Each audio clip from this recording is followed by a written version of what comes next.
Because I think that was a good interview, Eric. Of course. No, I think it was good. Thank you. I think He's a good interviewer. This is a Blairing Out with Eric Blair show today at NAMM 2015 in the Monster Cable Lounge, interviewing Five Finger Death Punch guitarist and Hired Gun documentary executive producer Jason Hook with Hired Gun director Fran Strine. This is a Blairing Out with Eric Blair show here at the Monster Cable booth at the 2015 NAMM with Fran Strine, director of the documentary Hired Gun. Man. Now tell me about this concept, how it came up, and what was the purpose behind it. Well, I was on tour with Five Finger Death Punch, and we were doing a world tour last March, I think, almost a year. And Jason has a huge love for documentary films, as do I.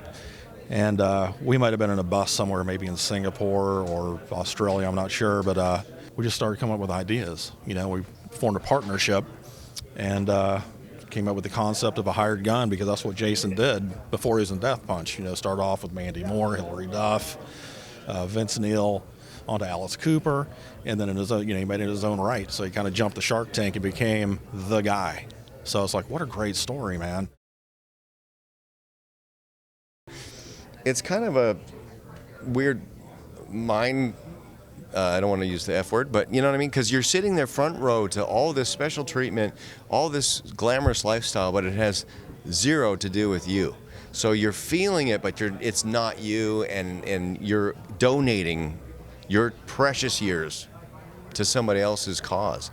And it becomes an emotional thing where you're like, I'm stuck, you know? You were born in Canada. Yeah. And you got to deal with, I think, Electra? Yes. Wow. Okay, so You're got one of those research guys. Yeah. You ended up touring with Hillary Duff. Oh, I love talking about that. Okay, so, well, no, I mean, that's important. Did you feel like you were paying your dues when you were touring with Hillary Duff? Look, my attitude is healthy. I was like this, you know. I drove to California from Toronto with the personal arrangement that I was not going to work at Home Depot or Starbucks or any of these places. So no matter what, I'm going to play my guitar, and if I have to, survive playing my guitar, that was the deal I made with myself. So having said that, somebody says, I got a gig you would be great for, So I go, what is it? And they go, well, it's this. And they're auditioning tomorrow morning. Do you have an acoustic guitar? And I'm like, yeah, of course I have an acoustic. Learn these 3 songs. I didn't have an acoustic guitar. I went to Guitar Center, put one on a credit card, thinking if I don't get the gig, I'll just return it. You know what I mean? To learn the songs. I'll drive it there in the morning, and they go, there's all these guys lined up. They look at me and go, we like Jason. So I get this gig. I'm not really thinking about it being, 12 years later answering this question. You know what I mean? Well, I was just thinking this is a good opportunity to go and exist. Well, when you were on the road with her, did you feel like you were living somewhat of the dream? Yeah, a little bit. We're doing a lot of television in those pop gigs. A lot of morning shows, late night shows, talk shows, and that's not something that that's kind of a call home to mom moment. Like, hey, we're going to be on the morning show or the whatever the late night show is. So that's kind of cool. I mean, that's a pride moment. It's hard to get there. It's hard to get those slots, and to be on a national television program. But did I think it was having to do with making it? No, because in my mind, the criteria for making it was being an original, being an artist. To me, that was the primary goal. I want to write music, record it, release it, and have people enjoy it and want it, That's the primary goal. So that was eating at your soul. The entire making of this film is a journey for you. Yeah, absolutely. Learning a lot of stuff I never knew about these guys. Every one of these guys has at least one insane story where you're left mesmerized, just like, this can't be true, So there's some exclusive stuff in here too from members of Metallica that nobody's ever known about. Since we've had these relationships with these people, they feel, we've earned their trust. We sit and have conversations with them more than just a Q&A. so they get real loose and comfortable, and before they know it, they're telling us stuff maybe they shouldn't have. Vince Neil wants you to play with him. Yeah, that was it was another hired gun situation. But there's still a lot of amazing things that you get when you tour with Vince Neil. You get his leftovers essentially. I mean, so it's not like But you understand what I'm saying? On a monetary level, it was less than the pop gig, but on the dividend level. On the benefit level, it was full benefits. Yeah, that's what I'm saying. I mean, look, in a way, as a musician, most musicians will play to two people in a club because they're a musician. They want to get that out there. I understand that you had a higher calling, okay? Yeah. Some people don't get that. They don't understand that they have a higher calling, so they never reach the pinnacle that you've reached so far. I think my story is unique because I elected to leave that situation. Not Vince specifically, but the whole hired gun thing. By the time I had finished, the last gig I had was Alice Cooper. By the time I had done a few years with Alice, I was like, you know what? I'm forcing myself out of this. I'm going to go back to, I'm going to get out of this and try to figure out if I can really get my hands on the primary goal, which is to be an artist. And that's when the Death Punch thing came along, and they wanted a full equal share partner on the creative team to come in. Now, kind of keep in mind, Five Finger Death Punch was at the beginning stages, so they were relatively unknown. So I got in when they really wanted somebody to be an equal guy, and that was what I wanted, so it was perfect. Because if they were offering me a job, I already had a great job. I didn't need a job. I wanted to have a band. Now, the fact that Jason was able to beat the odds, because as you know, making this documentary, to step out from behind and come to the front and have your own success that you own is almost impossible. Absolutely. Every one of these guys struggle with that. Like, they want to make it, but, I think once you get into that hired gun stigma, it's almost hard unless you get extremely lucky or the right place at the right time. And fortunate for Jason, he knew Five Finger Death Punch prior, and they were looking for a guy. They knew that he was a guy, and he definitely is. Yeah. Tell me about the songwriting process. What did Ivan say to you, and did he tell you straight off, we're going to be writing songs together? Yeah, I kind of made it clear to them. I said, guys, I love the band. I think it's a really potent, amazing band. But I don't know what you're looking for exactly, but if I come in, I want to come in as an equal because I've just spent the last 8 years being a rental, and I doesn't feel good enough. So if you want to rent somebody, I don't want that. I want to come in as equal. And I'll do the work. I'll work hard. I'll join the team, The next record we all did together is almost at 1 million copies. So, I'd like to think that my addition to the group helped make it even more special than it was, which was the idea. We're doing album 6 right now. I literally had to hit save on the computer and get on a plane to come here. We're working on music. So what do you think the message of your music is overall? I think the message is just to really have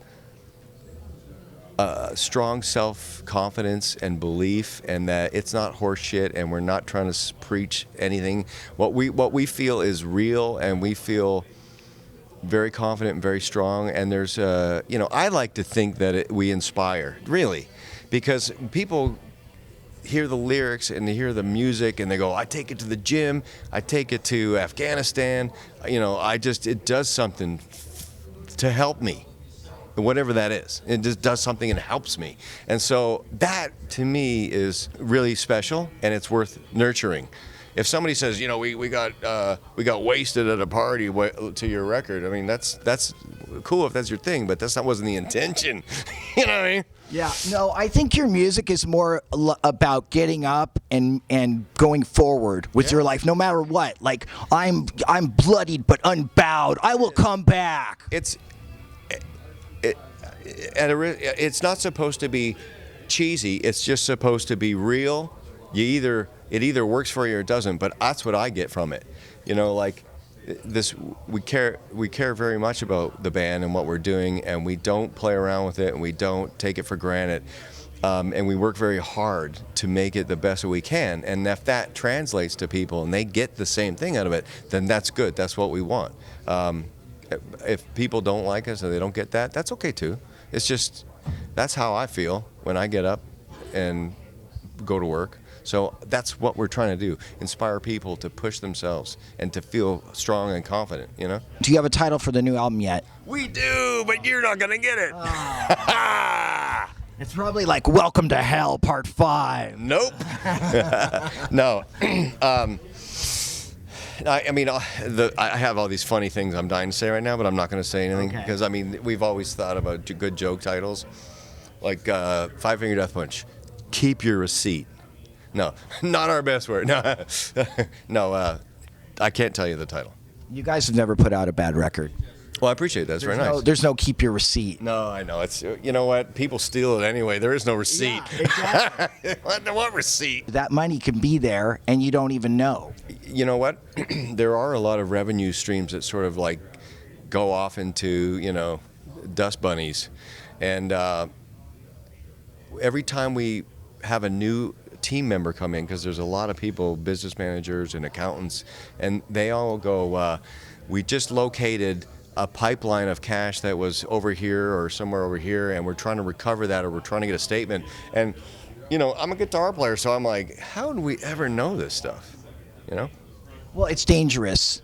I mean, if you got to have a team around you that you completely trust, and in this industry, I'm sorry, man, you can't even trust your girlfriend in this industry. My girlfriend's pretty cool. I know. Well, your girlfriend. I mean, I'm saying that the general girlfriend. You know what I'm saying? Yeah, no, you're absolutely right. The truth is, you spend your entire life trying to get good at this thing. I'm going to play guitar, write songs. You spend your whole life trying to develop that skill. There are a bunch of people that are over here going, I'm going to be a great business manager, a great accountant, or a great booking agent, or whatever. They spend their whole lives trying to get good. There's no way you can be as good as they are because you spent your time over here. Mm-hmm. And so it really has to be, and they know all the revenue streams, what real deals are, how to siphon things, how to put direct money. It is pretty scary, but I can honestly say, we have a brand new manager that I really, really think is a great, strong, confident guy over at 10th Street. And a lot of people know who he is, but I think he's done a great job. He thinks big, global.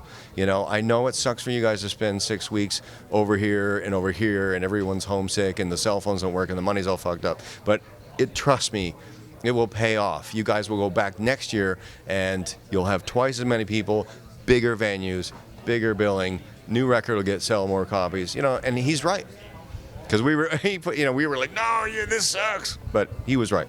Can you give me any song titles off the new record? Well, here's the interesting thing about that, is that in the phase that we're in now, this is interesting, or at least I think it. The phase that we're in now, it's music tracks. Okay. So we kind of do. I've been sketching lyrics, but until they come together, we name them these arbitrary, anything, just so I can refer to it. So there's one that I just finished called Pulled Pork. It won't be pulled pork. By the time it gets on to active rock radio, it will not be pulled pork. But it's a contender for active rock radio, so we'll see what it's called by that time.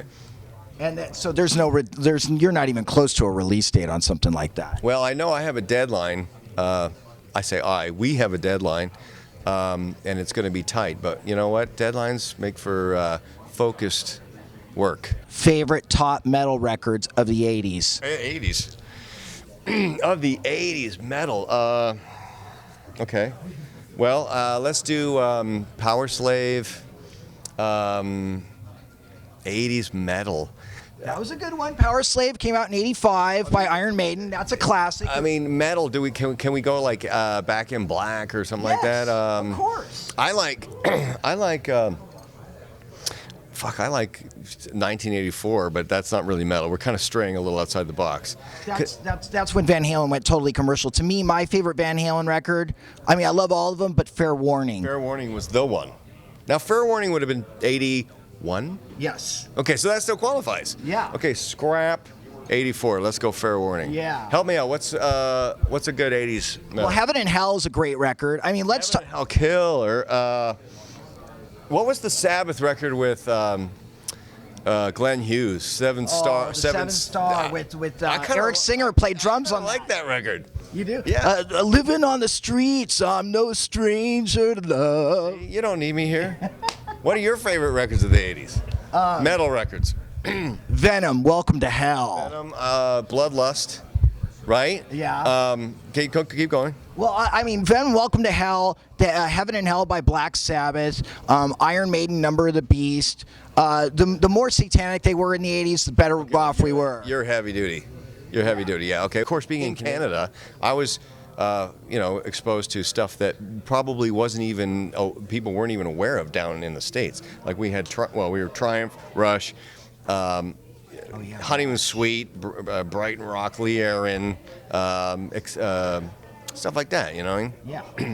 I remember when Lee Aaron was in Kerrang with Lemmy. Anvil.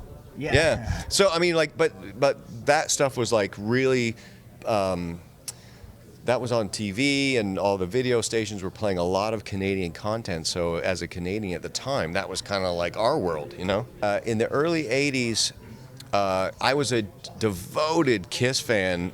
In the late '70s, came in around Love Gun, and I just thought that was the most incredible music. Just hard and Christine dry. 16, man. Well, I wouldn't have picked that out to end my sentence, but yeah. No, I like mean, Rock and Roll Over, Destroyer. I Yeah. thought that was just awesome. What'd you think of Creatures of the Night? Because I thought that was a great album. I liked the Creatures of the Night. I like Creatures of the Night. I was a little confused. Well, that was when Ace Frehley went away. Yeah. And to me, at the time, Ace Frehley was like my god. You know, Ace is still one of my favorite guitar players. So when he was in the band, I was like, okay, well, I'm over it then. You know, I mean, sorry. When he left the band, I was like, okay, well, that. And then the Police were hitting massive at that point, right in the early '80s, '82, '83. So I was into the Police. Because the songs were so good. Yeah. And then from there, I heard Van Halen. I'm like, okay, whoa, police over here. What is this, you know? That was like me, man. It was like all I'd ever heard was the Beatles, Simon and Garfunkel, and my friends all, you got to hear this band, Van Halen. And I heard Running with the Devil. Yeah. I'm all, there's power in this music. Well, that's the thing about, that kind of hard rock. It delivers an energy that it translates to the listener, and that's the infectious part of it, you know. Like when I hear Unchained or something, you just start going, oh, fuck. Yeah. Oh, it's coming. I need it, you know. It's time to drive 90 on the freeway. Oh, it just makes you go, yes. And you know what? When people say that to us all the time, like, just your music just makes me want to make a fist, club, Yeah. fuck, you know. Say something awesome about Ivan Moody. Super talent. He's way more talented than I think he understands. But he's also like letting a balloon go in a room. You know, it's just like we have to like put the balloon on a track and then let it go and focus the energy. You know what I mean? So yeah, but he's great. I get along with Ivan really well. I don't push his buttons, but I recognize that there's an artist in him, and artists are going to be who they are. They're not trying to do something. They're not pretending to do something, and it is what it is, and it's gonna have some grit and some ruffle, but that's part of just being a real artist, is that it's weird and funky and eccentric, and you can't just extract the good. It's not biochemics, you know. You can't like chemically subtract the stuff you don't like. You just have to accept that you know, he gets pissed off, but it's genuine. Big Ivan Moody fan. He has certainly been a very strong supporter of me as a guitar player. You know, he was very much into Dimebag and the Pantera and stuff. So when I came in, he was my champion, and he was like, "Dude, you can play your ass off. You should just rip this song apart, man." You know, so I know he's a supporter, so it made me feel good on the way in. You know. Why should people see this documentary? Well, we've put 18 months of blood, sweat, and tears into it. It's as potent as we could possibly make it. I'm extremely picky. I know that it's hard to hold people's attention.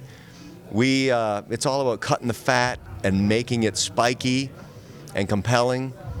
And I'm very proud of it. And you know, if you think that, you know, the kind of energy and passion I put into the records that have sold a lot of copies is now being directed into my first project, and I'm very proud of it. What do you love about NAMM? I love talking to you, Eric. Nice, that works. The Blairing Out Show.